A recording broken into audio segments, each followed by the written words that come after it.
Hello friends, welcome to crazy GK trick. दोस्तों, NTPC exam को ध्यान में रखते हुए जीएस की हमारी वीडियो मॉक टेस्ट सीरीज चल रही है और आज के इस वीडियो में हम 8वां मॉक टेस्ट लगाने वाले हैं। लगातार हमारी ये 20 वीडियो की सीरीज है। 20 मॉक टेस्ट लगाएंगे हम एग्जाम से पहले। डेली सुबह 7:30 बजे एग्जाम तक हम ये मॉक टेस्ट लगाने वाले हैं। आपको एक भी मॉक टेस्ट स्किप नहीं करना है। हर एक मॉक टेस्ट आपको अपनी गलती बताएगा। सेल्फ एनालिसिस के थ्रू आप अपने स्कोर को लगभग 25 से 30% यहाँ पर बढ़ा सकते हैं। जो भी स्टूडेंट लास्ट तक टिकेगा, मतलब लास्ट मॉक टेस्ट तक मेरे साथ जाएगा, 100% वो एग्जाम को क्रैक करेगा।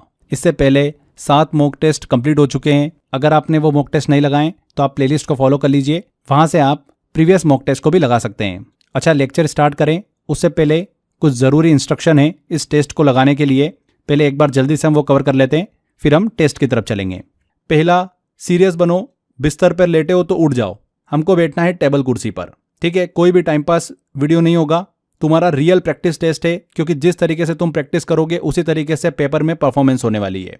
तो पहला चीज समझ में आ गया, हमको बिस्तर पर लेटे लेटे वीडियो नहीं देखना है। टेबल कुर्सी पकड़ लो, टेबल कुर्सी पर बैठकर हमको ये वीडियो कंप्लीट करना है, ये टेस्ट लगाना है। दूसरा रूल ये है कि 1 से 40 तक कॉपी के अंदर एक नंबरिंग कर लो। जो भी आपका क्वेश्चन सही हो रहा है या गलत हो रहा है, आपको यहाँ पर टिक करते हुए चलना है। पहला क्वेश्चन अगर सही होता है तो टिक कर दीजिएगा, दूसरा क्वेश्चन गलत हो रहा है तो गलत करना है, तीसरा क्वेश्चन सही हो रहा है तो सही करना है टिक हमको, ठीक है। लास्ट में हम पूरा स्कोर देखेंगे हमारा कि हम कितना स्कोर कर पा रहे हैं। इसमें मैंने कुछ आपके लिए टारगेट भी रखा है। अगर आप 30+ स्कोर कर लेते हो, विच मीन्स एनटीपीसी सीबीटी 1 आपका लगभग निकल ही गया है। अगर आपका स्कोर 25 से 30 के बीच में है तो आप बाउंड्री लाइन पर हो। थोड़ी सी मेहनत की आपको ज़रूरत है, तो जो गलती हो रही है उसको पहचानो और प्रैक्टिस करो। और 25 से अगर कम स्कोर आ रहा है आपका तो घबराना नहीं है, अभी भी समय है। अच्छे से रिवीजन करो। जो मैंने आपको 10,000 एनटीपीसी के 1 लाइनर दिए हैं उनको पढ़ो। यूट्यूब के ऊपर जो मेरी जीएस की मास्टर सीरीज चल रही है एनटीपीसी की, उसको फॉलो करो। आपका स्कोर 30+ हो जाएगा। तीसरा रूल है, एक बार में आपको पूरा टेस्ट लगाना है। टुकड़ों टुकड़ों में मत बांट देना इसको कि 10 क्वेश्चन तो हमने सुबह लगा लिए, 15 क्वेश्चन शाम को लगा लिए, तो ऐसे नहीं चलेगा। जैसा एग्जाम हॉल में बैठते हो ना, वैसे ही पूरा मॉक टेस्ट लगाना है, एक बार में, बिना रुके, बिना डिस्ट्रैक्शन के साथ में। क्लियर? चौथा रूल है, आखिरी रूल, मैं हर एक क्वेश्चन को क्लियर पढ़ूंगा ऑप्शन के साथ में, फिर आपको 5 सेकेंड मिलेंगे। 5 सेकेंड में आपको अपना फाइनल आंसर डिसाइड करना है। उसके बाद में मैं आपको करेक्ट आंसर बताऊंगा इन शॉर्ट एक्सप्लेनेशन। इस तरीके से न सिर्फ प्रैक्टिस होगी बल्कि हर सवाल के पीछे का आपको कॉन्सेप्ट भी क्लियर हो जाएगा। क्लियर हो गया फ्रेंड्स? स्टार्ट करने से पहले एक और चीज, अगर इस पूरे टेस्ट का आपको बाद में प्रैक्टिस करना है तो जो 10,000 1 लाइनर मैंने जीएस के दिए हैं आपको एनटीपीसी के लिए, 29 रुपीज़ का पैकेज है वो। इसी पैकेज में ये 20 वीडियो टेस्ट आपको मिल जाएंगे। वहाँ पर भी आप इस टेस्ट के प्रैक्टिस कर सकते हैं। अगर अभी भी आपने 29 रुपीज़ वाला अगर वो जीएस का पैकेज नहीं लिया है 10,000 1 लाइनर का, तो डिस्क्रिप्शन बॉक्स में लिंक दे रखा है, कमेंट बॉक्स में भी लिंक दे रखा है, वहाँ पर क्लिक कर आप ले सकते हैं। इसके अलावा crazy GK trick application download करोगे तो फाउंडेशन कोर्स का ऑप्शन दिखेगा। इसमें कोर्स बाय अक्षय सर वाला फोल्डर है, इसमें जाओगे वहां से आप एनरोल कर सकते हो, ठीक है। तो ये कुछ जरूरी इंफॉर्मेशन थी स्टार्ट करने से पहले। अब हम टेस्ट की तरफ जा रहे हैं, तो रेडी हो जाइए, शुरू करते हैं। पहला क्वेश्चन है, HTTPS में अक्षर एस का अर्थ क्या है? स्टैंडर्ड, सिक्योर, सिंपल या स्मार्ट?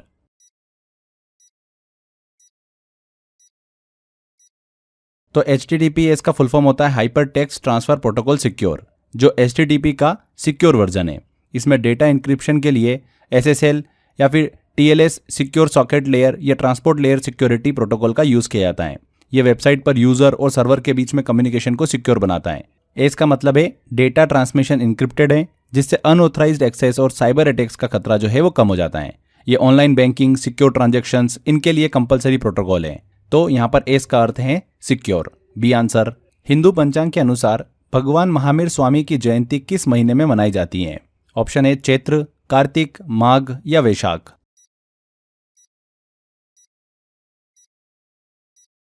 तो महावीर स्वामी की बात कर रहे हैं, जैन धर्म के 24वें तीर्थंकर थे। उनकी जयंती हर साल हिंदू पंचांग के चैत्र मास की त्रयोदशी तिथि 13वें दिन को मनाई जाती है। ये तिथि आमतौर पर मार्च या अप्रैल महीने में देखने को मिलती है। इस दिन को जैन समुदाय द्वारा महावीर जयंती के रूप में सेलिब्रेट किया जाता है, जिसमें पूजा, प्रवचन, शोभा यात्रा, इनका आयोजन किया जाता है, ठीक है। तो यहाँ पर चैत्र ए आंसर।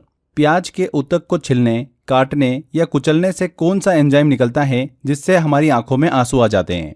ऑप्शन है जाइलेनेज, बॉर्डिलेज, एलिनेज या पेक्टिनेज?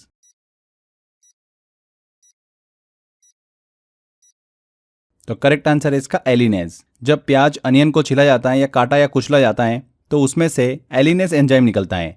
एलिनेज सल्फर कंटेनिंग कंपाउंड्स के साथ में रिएक्ट करता है और सल्फोनिक एसिड बनाता है, जो बाद में हवा के संपर्क में आकर लेक्रीमेटरी फैक्टर बनाता है। यही हमारी आंखों में जलन और आंसू का कारण बनता है।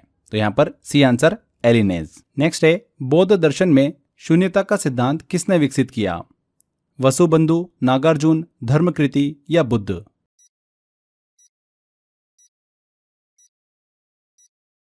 तो करेक्ट आंसर है इसका बौद्ध दर्शन में शून्यता का सिद्धांत नागार्जुन द्वारा विकसित किया गया था। नागार्जुन दूसरी शताब्दी ईस्वी के एक महान बौद्ध दार्शनिक थे। वे माध्यमिक दर्शन के संस्थापक माने जाते हैं। शून्यता उनके दर्शन का केंद्रीय सिद्धांत है। तो यहाँ पर बी नागार्जुन। नेक्स्ट है, असद अली खान इनमें से किस भारतीय वाद्य यंत्र को बजाने के लिए जाने जाते थे? सितार, रुद्रवीणा, वायलिन या तबला?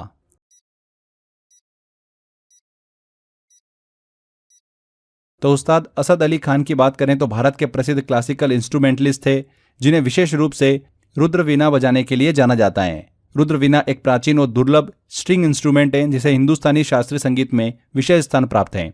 असद अली खान इस वाद्य को बजाने वाले अंतिम प्रमुख कलाकारों में से एक माने जाते हैं। उन्होंने पूरे जीवन इस कला को जिंदा रखने के लिए समर्पित किया है। तो रुद्रवीणा बी आंसर। नेक्स्ट है, मानक तीरंदाजी स्पर्धा में प्रयुक्त होने वाले लक्ष्य में कितने वृत्त क्षेत्र होते हैं? 12, 8, 10 या 15?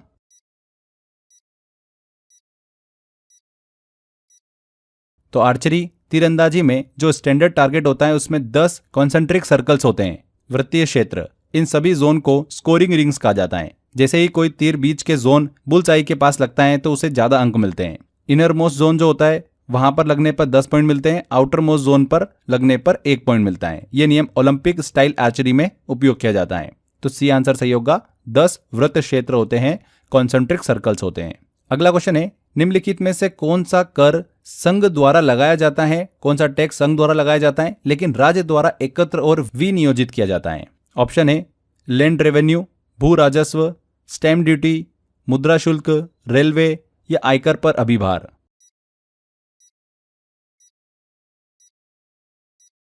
Surcharge on income tax. तो करेक्ट आंसर है इसका स्टैम्प ड्यूटी। स्टैम्प ड्यूटी एक ऐसा टैक्स है जो दस्तावेजों जैसे कि बिक्री विलेख, गिफ्ट डीड या रजिस्ट्रेशन इन पर लगता है। इसे संविधान की 7वीं अनुसूची के आर्टिकल 268 के तहत केंद्र सरकार द्वारा लगाया जाता है, लेकिन इस टैक्स को राज्य सरकारें एकत्र करती हैं, उसी राज्य के राजकोष में ये जमा करती हैं। इस व्यवस्था का मकसद है कि केंद्र राज्य के बीच पर अधिकारों का संतुलन। इसे हम कहते हैं lived bye centre, collect by state. तो यहाँ पर स्टैम्प ड्यूटी, मुद्रा शुल्क बी आंसर बिल्कुल करेक्ट होगा। नेक्स्ट है, यदि आप सिग्नल खराब हुए बिना अपने नेटवर्क की लंबाई बढ़ाना चाहते हैं तो आप किसका उपयोग करेंगे? ऑप्शन है रिपीटर, राउटर, गेटवे या स्विच?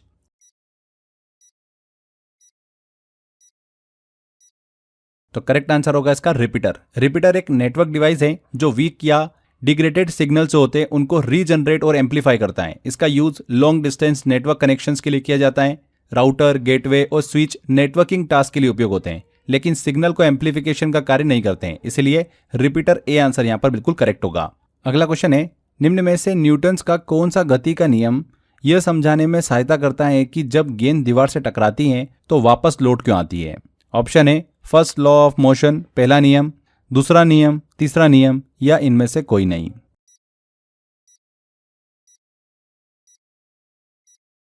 तो करेक्ट आंसर है इसका न्यूटन का तीसरा गति का नियम।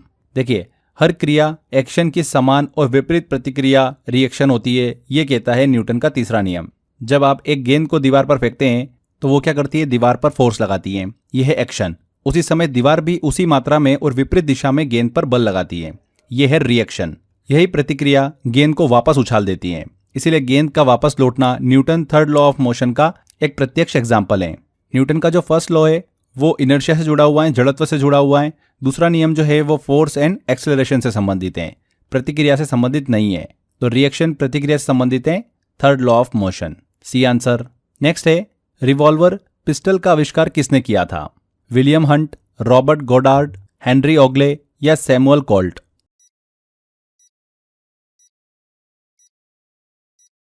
करेक्ट आंसर है इसका सैमुअल कोल्ट। रिवॉल्वर एक ऐसा हथियार है जिसमें एक घूमने वाला सिलेंडर होता है जो एक से ज्यादा बुलेट को स्टोर कर सकता है। जब ट्रिगर दबाया जाता है तो सिलेंडर घूमता है, अगली गोली फायर के लिए तैयार हो जाती है। इसी वजह से इसे रिवॉल्वर कहा गया है। रिवॉल्व मतलब घूमना। सैमुअल कॉल्ट ने 1836 में इसका डिजाइन बनाया था और पेटेंट भी कराया। तो यहाँ पर डी आंसर सैमुअल कॉल्ट। अगला क्वेश्चन है, दांतों की सड़न तब शुरू होती है जब मुंह का पीएच कितने से कम होता है? 5.5, 7.5, 9.5 या 10.5?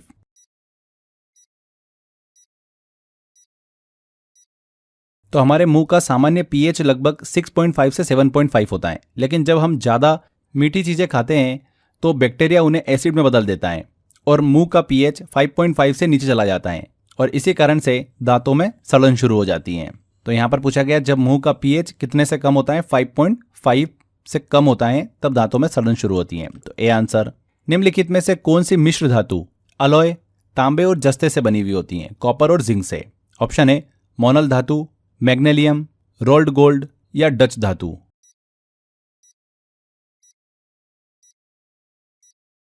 Dutch metal. तो करेक्ट आंसर इसका डच मेटल। डच मेटल एक प्रकार की ब्रास अलॉय होती है जिसमें लगभग 85 से 90% कॉपर और बाकी जिंक होता है। इसका रंग सुनहरा होता है और इसे आसानी से पतली शीट में रोल किया जा सकता है, इसीलिए इसे सस्ता गोल्ड जैसा लुक देने के लिए उपयोग किया जाता है। बाकी अगर हम मोनल धातु की बात करें, मोनल मेटल की, तो कॉपर और निकल से बनी होती है। मैग्नेलियम की बात करें तो ये एल्यूमिनियम और मैग्नीशियम से बनी हुई होती हैं।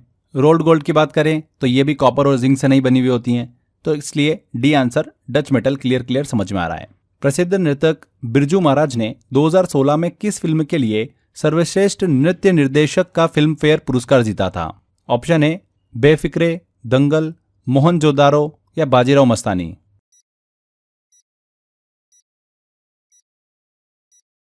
तो किस फिल्म के लिए? बाजीराव मस्तानी के लिए। पंडित बिरजू महाराज भारत के महान कथक डांसर थे। उन्होंने 2016 में फिल्म बाजीराव मस्तानी के गाने मोए रंग दो लाल के लिए film fair award for best choreography जीता था। इस गाने में उन्होंने एक्ट्रेस दीपिका पादुकोण को क्लासिकल स्टाइल में नृत्य सिखाया था। उनकी कोरियोग्राफी में क्लासिकल टच, ग्रेस और एक्सप्रेशन की खूबसूरती देखने को मिलती है। ये पहली बार था जब एक क्लासिकल डांसर को मेन स्ट्रीम बॉलीवुड में इतनी बड़ी पहचान मिली। तो यहाँ पर Bajirao Mastani D answer correct है। अगला क्वेश्चन है, मांसपेशियों का वह भाग जो संकुचन उत्पन्न करने के लिए सिकुड़ता है क्या कहलाता है? ऑप्शन है मायोसिन, पुलिका, अधिपेशिका या एक्टिन।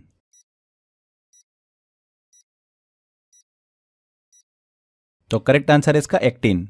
हमारी मांसपेशियां जो होती है, मसल्स होती है, वो दो खास प्रोटीन से बनी हुई होती हैं, एक एक्टिन और दूसरा है मायोसिन। जब मसल को सिकुड़ना होता है, कॉन्ट्रैक्ट करना होता है, तब एक्टिन प्रोटीन जो होता है वो एक्टिवली मूव करता है और मायोसिन एक मोटे प्रोटीन की तरह सहयोग करता है। एक्टिन ही खींचता है जिससे मसल कॉन्ट्रैक्शन होता है, इसीलिए एक्टिन ही कॉन्ट्रैक्शन पैदा करने वाला मुख्य भाग कहलाता है। तो यहाँ पर डी आंसर।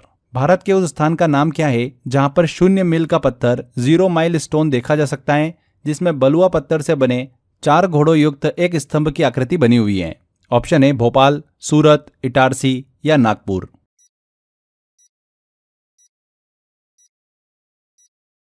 तो करेक्ट आंसर है इसका नागपुर। 0 माइल स्टोन भारत के भौगोलिक केंद्र ज्योग्राफिकल सेंटर को चिन्हित करने वाला एक ऐतिहासिक स्तंभ है जो महाराष्ट्र के नागपुर शहर में स्थित है। यहाँ एक बलुआ पत्थर से बना स्तंभ है जिसके चारों ओर 4 घोड़ों की आकृति लगी हुई है। ऐसा माना जाता है कि ब्रिटिश काल में यह स्थल पूरे भारत की दूरी मापने के लिए एक रेफरेंस पॉइंट था। तो कहां पर बनी हुई आकृति? नागपुर में। D answer. यूनियन बजट 2022-23 के अनुसार निम्न में से कौन सा पीएम गति शक्ति के अंतर्गत आर्थिक विकास के 7 इंजनों में से एक नहीं है? ऑप्शन है बंदरगाह, पोर्ट्स, सड़क, रेलवे या फिर कम्युनिकेशन मतलब संचार।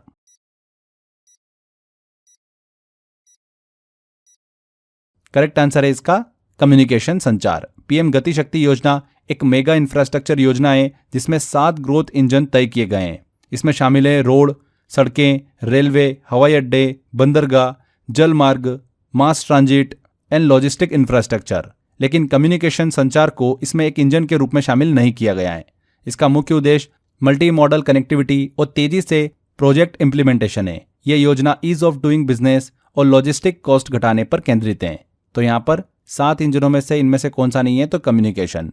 2019 के बाद हॉकी मैच की अवधि को बदलकर किस प्रारूप में कर दिया गया है? 40-40 मिनट के 2 हाफ, 30-30 मिनट के 2 हाफ, 20-20 मिनट के 3 पीरियड या 15-15 मिनट के 4 क्वार्टर।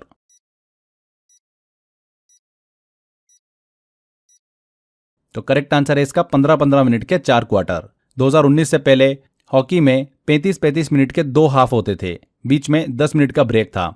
2019 के बाद FIH इंटरनेशनल हॉकी फेडरेशन के नए नियम लागू किए गए, जिसमें मैच 4 क्वार्टर में होता है। हर क्वार्टर 15 मिनट का होता है। टोटल जो टाइम होता है वो 60 मिनट का होता है। हर क्वार्टर के बाद छोटे ब्रेक होते हैं और हाफ टाइम के बाद में एक बड़ा ब्रेक होता है। तो डी आंसर 15-15 मिनट के 4 क्वार्टर। नेक्स्ट है, किसने दुनिया का पहला रॉकेट अग्निबाण सॉर्टेड एकल टुकड़ा 3D प्रिंटेड इंजन के साथ लॉन्च किया? ऑप्शन है Agnikul Cosmos, space hub, next gen या नन ऑफ द अबव।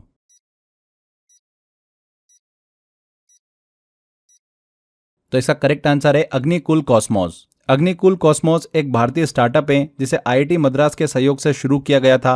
इसने हाल ही में अग्निबाण सॉर्टेड नाम का एक रॉकेट लॉन्च किया, जो दुनिया का पहला ऐसा रॉकेट है जिसमें एकल टुकड़ा single piece 3D printed engine का इस्तेमाल हुआ है। ये रॉकेट श्रीहरिकोटा से लॉन्च किया गया और पूरी तरीके से सफल रहा। ये तकनीक बहुत ही कम लागत और तेज निर्माण की सुविधा देती है और भारत को प्राइवेट स्पेस सेक्टर में आगे ले जाती है। तो यहाँ पर Agnikul Cosmos A answer. Bharat का सबसे बड़ा और सबसे तेज AI सुपर कंप्यूटर कौन सा है? परम 800, एरावत, फ्रंटियर या परम सिद्धि AI?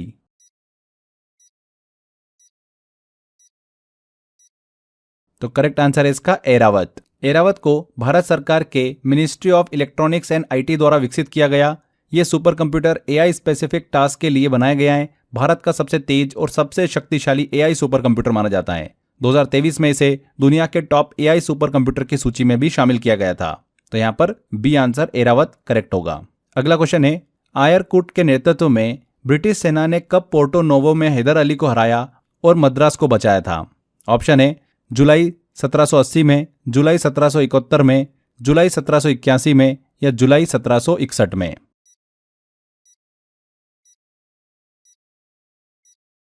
तो करेक्ट आंसर है इसका जुलाई 1781 में। बैटल ऑफ पोर्टो नोवो 1 जुलाई 1781 को दक्षिण भारत के तमिलनाडु में लड़ी गई थी। इस लड़ाई में ब्रिटिश सेना का नेतृत्व आयरकुट ने किया था और मैसूर के शासक हैदर अली की सेना को हराया था। यह युद्ध दूसरे मैसूर युद्ध का हिस्सा था। तो यहाँ पर सी आंसर 1781 करेक्ट होगा। यहाँ पर आगे बढ़ें, 20 सेकंड के अंदर जल्दी से मैं एक छोटी सी इन्फॉर्मेशन आपको दे देता हूँ। लास्ट टाइम के लिए NTPC का कंप्लीट पैकेज हमने आपके लिए अवेलेबल करा दिया है। GS, मैथ्स एंड रीजनिंग तीनों की यहाँ पर आपको ई बुक मिल जाएगी इस पैकेज के अंदर। मैथ्स के टॉपिक वाइज आपको यहाँ पर ई बुक मिल जाएगी विद सॉल्यूशन के साथ में, ऐसे रीजनिंग की भी मिल जाएगी। एंड GS के आपको यहाँ पर लास्ट टाइम रिवीजन के लिए 1 लाइनर दिए गए हैं। तो 64 रुपीज़ का पैकेज है मात्र, ये आप ले सकते हैं इसको। डिस्क्रिप्शन बॉक्स और कमेंट बॉक्स में लिंक दे रखा है। इसके अलावा क्रेजी जीके ट्रिक एप्लीकेशन में जाएंगे, फाउंडेशन कोर्स में कोर्स बाय अक्षय सर वाला फोल्डर दिखेगा, इसमें जाएंगे तो ये पैकेज आपको मिल जाएगा। इसमें डेली एक मॉक टेस्ट भी हम आपके लिए अवेलेबल करा रहे हैं, जिससे कि आप सेल्फ एनालिसिस कर सकते हैं, प्रैक्टिस कर सकते हैं। तो एक छोटी सी इन्फॉर्मेशन थी। चलिए अगला क्वेश्चन है, MS वर्ड में फोन डायलॉग बॉक्स दिखाने के लिए कौन से शॉर्टकट की यूज होती है? तो यहाँ पर ऑप्शन है Ctrl+P, Ctrl+D, Ctrl+B या Ctrl+Q।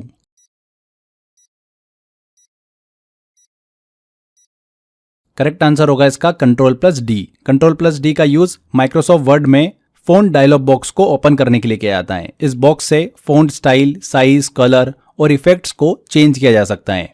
यह यूजर की प्रोडक्टिविटी को बढ़ाता है। तो करेक्ट आंसर क्या होगा? Ctrl+D। बी आंसर यहां पर सही है। नेक्स्ट है, निम्नलिखित में से कौन सा इजराइल का पड़ोसी देश नहीं है? जॉर्डन, यमन, लेबनान या मिस्र?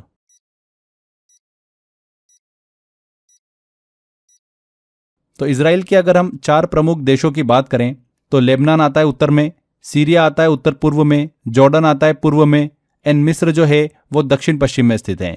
यमन जो है ये इजराइल का पड़ोसी देश नहीं है। यमन अरब प्रायद्वीप में स्थित है, भौगोलिक रूप से इजराइल से काफी दूर है। यमन और इजराइल के बीच कोई भी सीमा साझा नहीं होती है, इसलिए यमन इजराइल का यहाँ पर पड़ोसी देश नहीं है। बी आंसर करेक्ट होगा।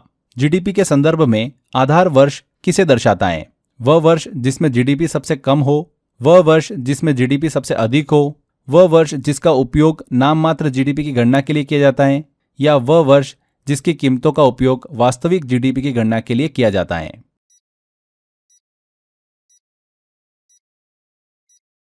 तो आधार वर्ष जो है इसका संदर्भ है वह वर्ष जिसकी कीमतों का उपयोग वास्तविक GDP की गणना के लिए किया जाता है। जीडीपी सकल घरेलू उत्पाद को दो तरीकों से मापा जाता है, नॉमिनल जीडीपी और रियल जीडीपी।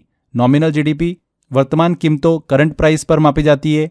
रियल जीडीपी किसी विशेष आधार वर्ष बेस ईयर की स्थिर कीमतों कांस्टेंट प्राइस पर मापी जाती है। इसलिए जब हम आधार वर्ष कहते हैं तो उसका मतलब होता है कि वह वर्ष जिसकी कीमतों को स्थिर मानकर रियल जीडीपी की गणना की जाती है, जिससे जो इन्फ्लेशन होता है, मुद्रास्फीति होती है, उसका असर हट जाए और असली विकास जो है, एक्चुअल ग्रोथ, वो दिखे। यहां पर डी आंसर करेक्ट होगा। आगे बढ़ते हैं। भारत का बिस्मार्क किसे कहा जाता है? जवाहरलाल नेहरू, वल्लभ भाई पटेल, सरोजनी नायडू या लोकमान्य तिलक?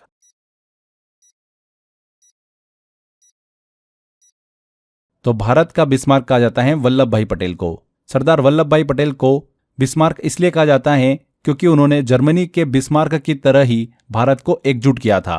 1947 में जब भारत स्वतंत्र हुआ तब 562 से भी अधिक रियासतें थी। पटेल ने उन्हें संधि, दबाव और कूटनीति से भारत में मिला लिया। उनकी इसी एकीकरण नीति के कारण उन्हें बिस्मार्क ऑफ इंडिया भी कहा जाता है। तो वल्लभ भाई पटेल बी आंसर।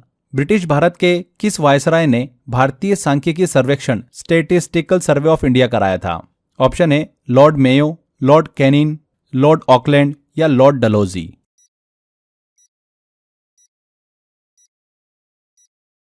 तो लॉर्ड मेयो जो 1869 से 1872 तक भारत के वायसराय थे, उन्होंने भारत में व्यवस्थित सांख्यिकी सर्वेक्षण की शुरुआत की थी।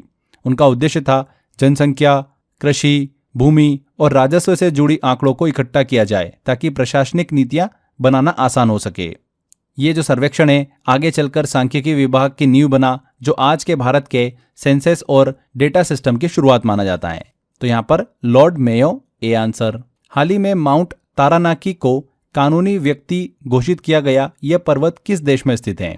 ऑस्ट्रेलिया, न्यूजीलैंड, कनाडा या जापान?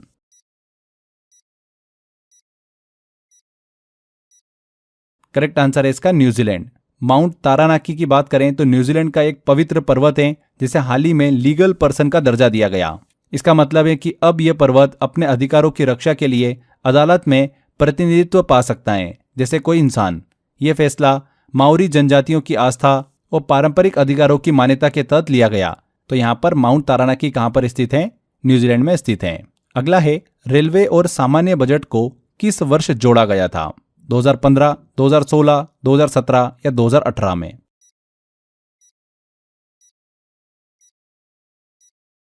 रेलवे और सामान्य बजट को 2017 में जोड़ा गया था। 2017 में भारत सरकार ने एक ऐतिहासिक निर्णय लेते हुए रेलवे बजट और सामान्य बजट यूनियन बजट को मर्ज कर दिया।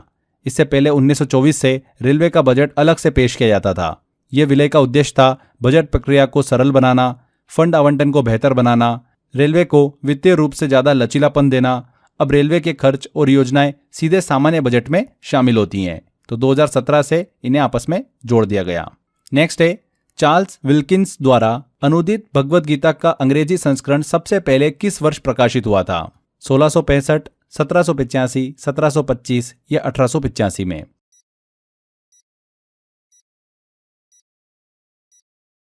तो चार्ल्स विल्किंस पहले यूरोपीय थे जिन्होंने संस्कृत में लिखी भगवद गीता का अंग्रेजी में अनुवाद किया था। उनका यह अनुवाद 1785 में द भगवद गीता और dialogue of Krishna and Arjun नाम से प्रकाशित हुआ था। यह अनुवाद ब्रिटिश ईस्ट इंडिया कंपनी के अधिकारी वॉरेन हेस्टिंग के संरक्षण में किया गया था। इस काम से यूरोपीय विद्वानों में भारतीय दर्शन और संस्कृति को समझने की रुचि बढ़ी और यह भारतीय ग्रंथों का पहला अंग्रेजी अनुवाद माना जाता है। 1785 बी आंसर। नेक्स्ट है हाल ही में किस संस्था का नाम बदलकर national institute for research on commercial agriculture रखा गया? भारतीय कृषि अनुसंधान संस्थान, केंद्रीय तंबाकू अनुसंधान संस्थान, भारतीय पशु चिकित्सा अनुसंधान संस्थान या राष्ट्रीय चावल अनुसंधान संस्थान?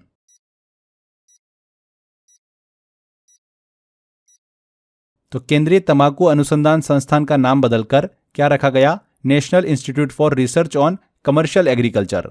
कहां पर स्थित है ये? आंध्र प्रदेश के राजमुंद्री में स्थित है। इस बदलाव का उद्देश्य यह है कि यह संस्थान केवल तंबाकू तक सीमित न रहे बल्कि व्यावसायिक खेती जो है, कमर्शियल एग्रीकल्चर, उनके अन्य क्षेत्र जैसे कि मसाले, नकदी फसलें और बागवानी पर भी शोध करे।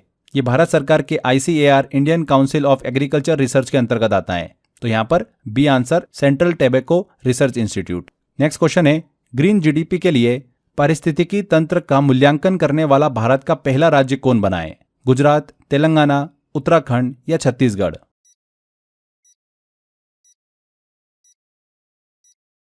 करेक्ट आंसर है इसका छत्तीसगढ़। छत्तीसगढ़ भारत का पहला राज्य बन गया जिसने ग्रीन जीडीपी के लिए अपने इकोसिस्टम पारिस्थितिकी तंत्र का मूल्यांकन किया है। ग्रीन जीडीपी में प्राकृतिक संसाधनों का नुकसान और पर्यावरण क्षति को भी शामिल किया जाता है, जो कि सामान्य जीडीपी में नहीं दिखता। इस पहल का मकसद यही है कि पर्यावरण की कीमत को आर्थिक विकास के साथ जोड़ा जाए। यहाँ पर छत्तीसगढ़ करेक्ट आंसर होगा। ग्रीन जीडीपी के लिए पारिस्थितिकी तंत्र का मूल्यांकन करने वाला भारत का पहला राज्य बना है। अगला है, हाल ही में आईसीसी अवार्ड्स 2024 में महिला ODI cricketer of the year का खिताब किसे दिया गया? Alyssa Healy, Smriti Mandhana, net Sciver या हरमनप्रीत कौर?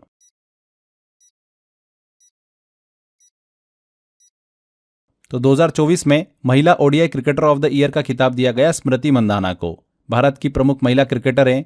2023-24 के दौरान शानदार प्रदर्शन करने के लिए उन्हें यह अवार्ड जो है वो दिया गया है। अगला क्वेश्चन आता है, हाल ही में चर्चा में रहा लेजिम लोक नृत्य किस राज्य से संबंधित है? गुजरात, राजस्थान, महाराष्ट्र या कर्नाटक?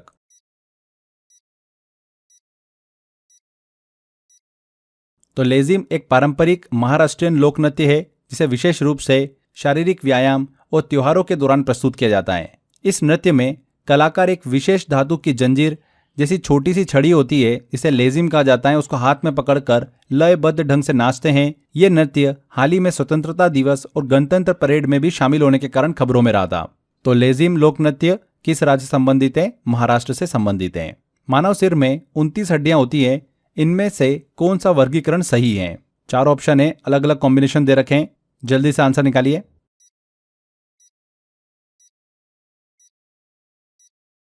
करेक्ट आंसर होगा फ्रेंड्स इसका बी आंसर। स्कल में 8 होती है, फेस में 14, ईयर में 6 और हायोइड में 1। नेक्स्ट है, निम्नलिखित में से किस शासक को खलीफा से मंशूर प्राप्त नहीं हुआ था? इल्तुतमिश, बलबन, मोहम्मद बिन तुगलक या फिरोज तुगलक?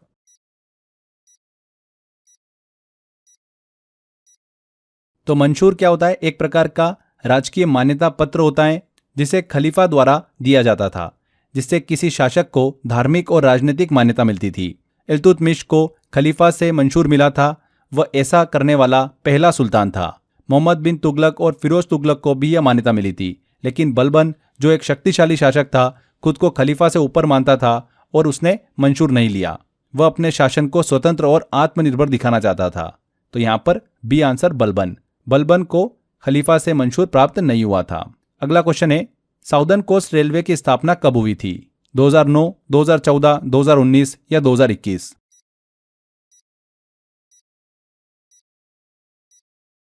तो ये इंडियन रेलवे का बिल्कुल लेटेस्ट रेलवे जोन है, साउदर्न कोस्ट रेलवे। इसे रेलवे जोन के रूप में मान्यता मिली है 2019 में। ये जोन आंध्र प्रदेश के विशाखापट्टनम में मुख्यालय के साथ बनाया गया। इसका गठन पूर्वी तटीय रेलवे और दक्षिण मध्य रेलवे के कुछ हिस्से को मिलाकर किया गया, ताकि आंध्र प्रदेश के रेल संचालन को और बेहतर किया जा सके। तो 2019 करेक्ट आंसर है। अगला है, जब आप ईमेल भेजते हैं तो निम्नलिखित में से किस फील्ड में आपकी ईमेल आईडी होती है? फ्रॉम, टू, सीसी या बीसीसी?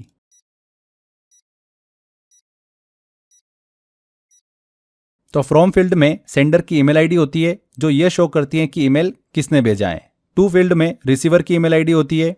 इसके अलावा सीसी और बीसीसी की बात करें तो ये फील्ड्स रिसिपेंट्स को भेजे गए डुप्लीकेट ईमेल को इंडिकेट करती हैं। फ्रॉम फील्ड ईमेल की आइडेंटिटी का प्राइमरी हिस्सा होता है। यहाँ पर फ्रॉम ए आंसर बिल्कुल सही होगा। भारतीय शास्त्रीय गायक पंडित जसराज का संबंध इनमें से किस संगीत घराने से है?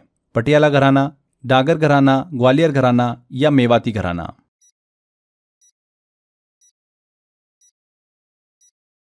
तो पंडित जसराज की बात करें, भारत के प्रसिद्ध इंडियन क्लासिकल वोकलिस्ट थे।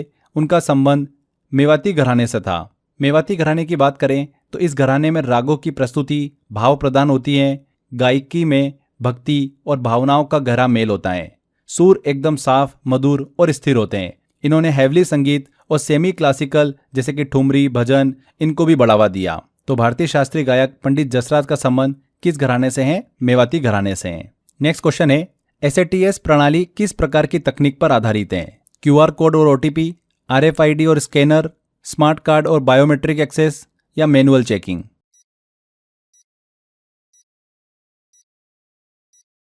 तो ये तकनीक किस पर आधारित है? स्मार्ट कार्ड और बायोमेट्रिक एक्सेस पर आधारित हैं। स्मार्ट एक्सेस टिकटिंग सिस्टम, इसका फुल फॉर्म होता है एक डिजिटल और सुरक्षित प्रवेश प्रणाली है जो भारत में रेलवे स्टेशनों पर भीड़ नियंत्रण और सुगम प्रवेश के लिए लागू की गई है। ये सिस्टम स्मार्ट कार्ड और बायोमेट्रिक ऑथेंटिकेशन जैसे फिंगरप्रिंट इनका उपयोग करता है। इससे यात्री बिना पेपर टिकट के एंट्री गेट से सीधे स्कैन करके प्रवेश कर सकते हैं। ये प्रणाली आधुनिकता, सुरक्षा और तेजी को बढ़ावा देती है। तो सी आंसर। अगला है मिनिकॉय द्वीप का एक लोकप्रिय लोक नृत्य है लेशलपतु, अलुयट्टू, लावा या मोयाशाई।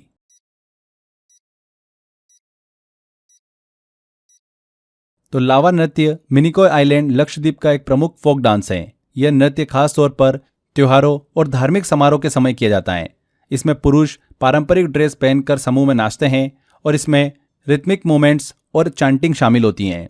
मिनिकॉय द्वीप पर इस नृत्य को देखने का अनुभव बहुत ही रंगीन और सांस्कृतिक होता है। यह नृत्य समुदाय की एकता और खुशी को भी दर्शाता है। तो लावा मिनिकॉय द्वीप का एक प्रसिद्ध लोक नृत्य है। C answer. जब साबुन के पानी में लिटमस पेपर को डाला जाता है तो उसका रंग किस में बदल जाता है? नीला, लाल, पीला या नारंगी?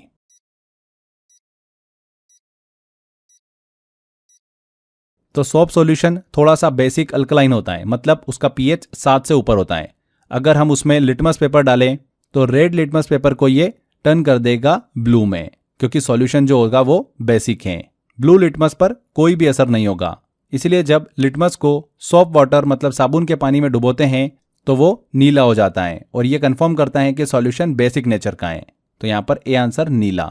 तो ये 40 क्वेश्चन हमारे यहाँ पर कंप्लीट होते हैं। आई होप आपने ज़्यादा से ज़्यादा क्वेश्चन बिल्कुल सही करे होंगे। जिन भी स्टूडेंट्स ने 1000 अगर वन लाइनर को ध्यान से पढ़ा होगा और जो भी मैंने क्वेश्चंस अभी यूट्यूब पे सॉल्व कराए मास्टर वीडियो सीरीज़ के अंतर्गत, उन्होंने सारे क्वेश्चन बड़ी आसानी से बना लिए होंगे। अब आपको करना ये है कि जो भी आपका स्कोर आया है उसको कमेंट बॉक्स में कमेंट करिएगा। पता चलेगा इससे कि आपका स्कोर क्या चल रहा है, और अपने साथ ईमानदार रहिएगा। जो भी आपका फाइनल स्कोर है वही कमेंट करिएगा, जिससे आप नेक्स्ट टाइम अपने स्कोर को इम्प्रूव कर सके।